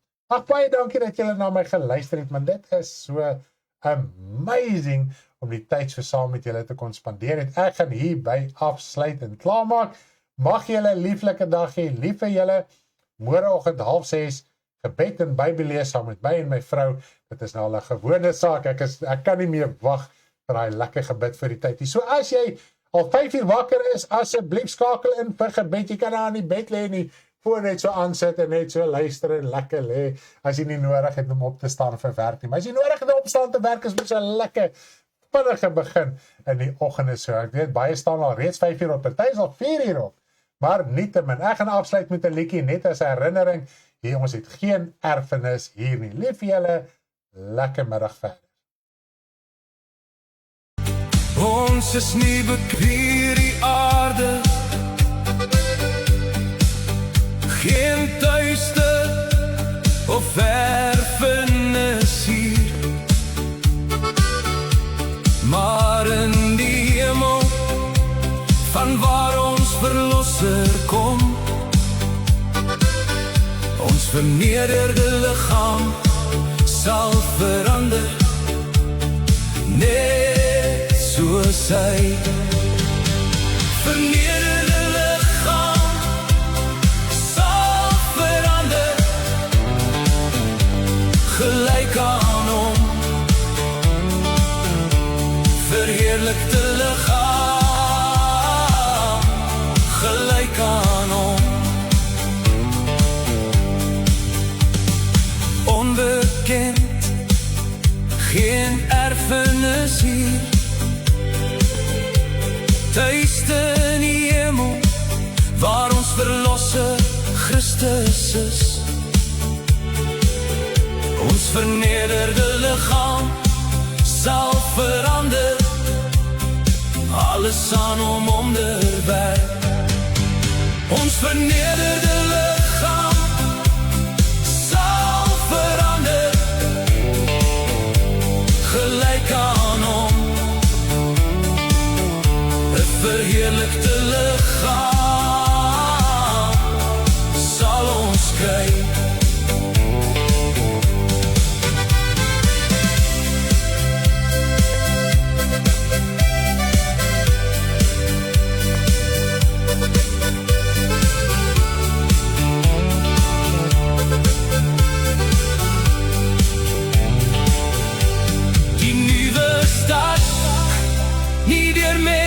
gebou, maar deur God. Ons bou saam, 'n stad toe berei. Ons vernederde liggaam sal verander, gelyk aan hom. 'n verheerlikte liggaam sal ons kry. Ons vernederde liggaam sal verander, gelyk aan hom.